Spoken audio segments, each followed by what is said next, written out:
আমি তো আসলে আমার শুরুর দিকে অনেক রকমের সাপোর্ট পাইনি। তখন আমি মিসিংগুলো ফিল করেছি যে আসলে ইন্ডাস্ট্রিতে বেটার একটা পজিশন হোল্ড করার জন্য বা ভালো মানের কাজ পাওয়ার জন্য বা ভালোভাবে থাকার জন্য আসলে কি প্রয়োজন। তো সেটাতে আমি সবথেকে বেশি যেটা ফেস করেছি সেটা হচ্ছে গিয়ে সিন্ডিকেটের বাইরে গিয়ে সহশিল্পীর সাপোর্ট প্রয়োজন। তো এটা তো আসলে আমাদের ইন্ডাস্ট্রিতে খুবই কম।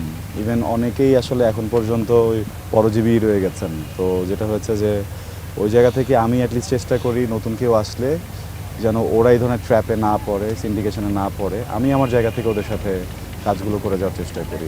কারণ আলহামদুলিল্লাহ আমি দেখেছি যে যখনই কেউ আসে, যখনই কারোর সাথে আমাদের কাজ হয়, কাজগুলো আসলে ওয়ার্কও করে। সো ভালো লাগে। ইভেন এই যে জিম বলি, ফারিহা বলি, ট্রিনা বলি, বাইরে যখন দেখি যে ওরা আরও ভালো ভালো কাজ করছে, হ্যাঁ, ভালো ভালো নায়কদের সাথে কাজ করছে, অভিনয় ভালো করছে, তখন আসলে নিজের ভিতরে কেমন যেন একটা খুশি কাজ করে যে আরে হ্যাঁ, হয় না যে একজন শিক্ষকের যেমন তার স্টুডেন্ট A+ গোল্ডেন A+ পেলে যেমন লাগে, আমি যখন ওদেরকে স্ক্রিন দেখি তখন আমারও ওরকম লাগে।